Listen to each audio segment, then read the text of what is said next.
Good day, everybody, and welcome to the MAGG Show.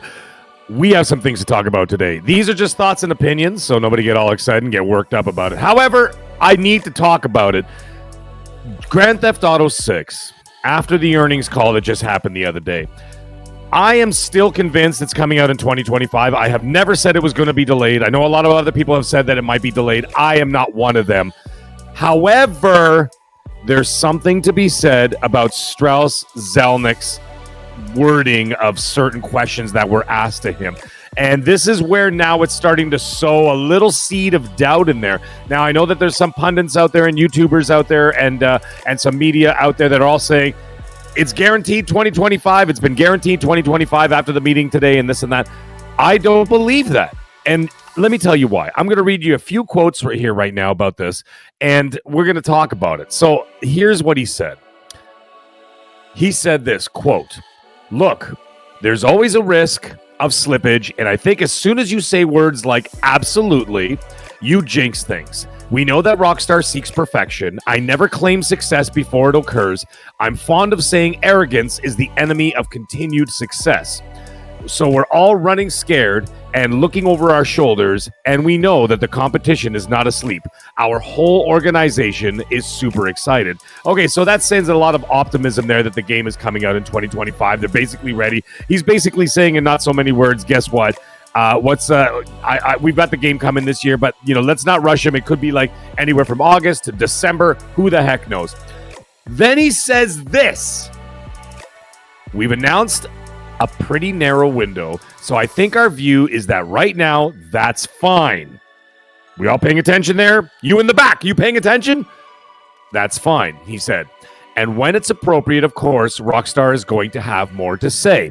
So basically, he's setting it up that, okay, you know what, they're going to launch a second trailer, and then from the second trailer, as they did with GTA 5 and they did with Red Dead Redemption 2, they're going to dive into a little bit more of the game, maybe even touch on the multiplayer, or the online multiplayer, whatever you want to call it.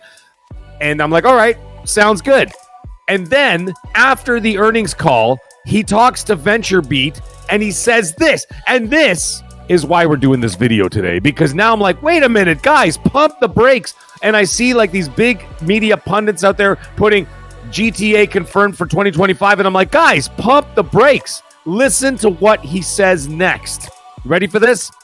"However, when speaking to VentureBeat, my apology, Zelnick admitted that Rockstar may be forced to push the release back as they had for GTA 5 and Red Dead Redemption 2. Quote, "It's always a possibilities in our business," he said. "However, we've given the narrow window for upcoming titles. After all, it is February, and we've outlined the release schedule through calendar year end."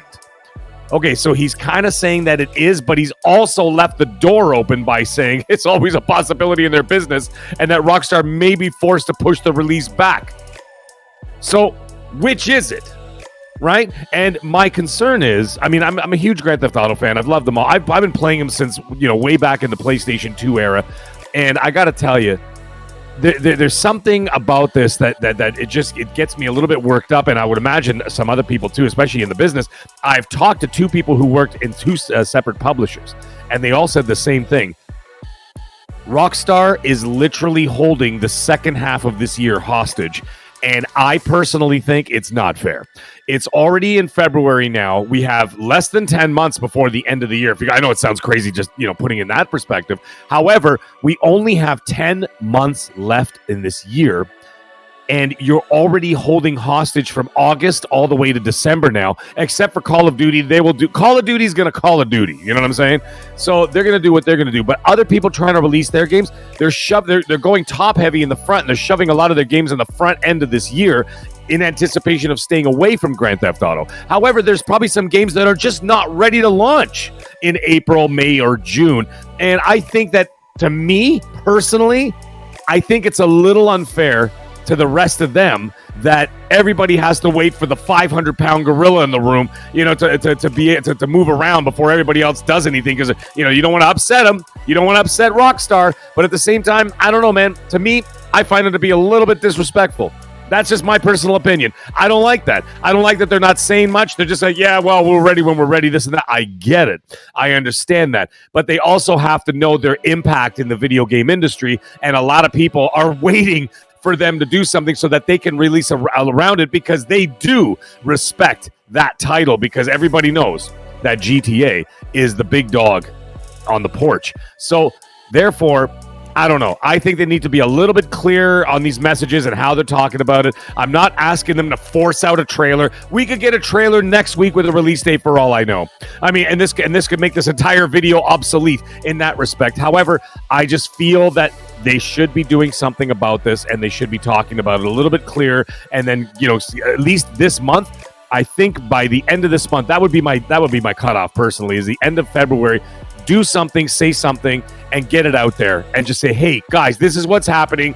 All right, everybody, plan the rest of your year, and then the other publishers can start making moves, because right now, everybody's just sitting there with bated breath, and I don't think that's, I don't know. To me, like I said, I don't think that's appropriate. But either way, that's not my business. My business is to report on it. And I'm just telling you, by what Strauss Zelnick has said, it seems like he's saying two different things at once. He's like the Scarecrow in The Wizard of Oz going, oh, it's that way. And he's pointing in two different directions, right? So I'm like, okay, well, dude, which one is it? Is it coming, or is it, well, there might be delayed? Like, I mean, we should know by now, at least to have a very, very good idea as to what's going to happen. But either way, we'll find out. And wouldn't it be funny if next week all of a sudden they drop that big video, and then here we go, and then we'll just be talking about the video. But either way, I just want to get my thoughts and opinions about the earnings call the Take-Two earnings call that happened. And then that's that. So we shall see. Let me know in the comments what you guys think about all this and where this is going to go. But either way, everybody have yourself a great day and stay magnificent.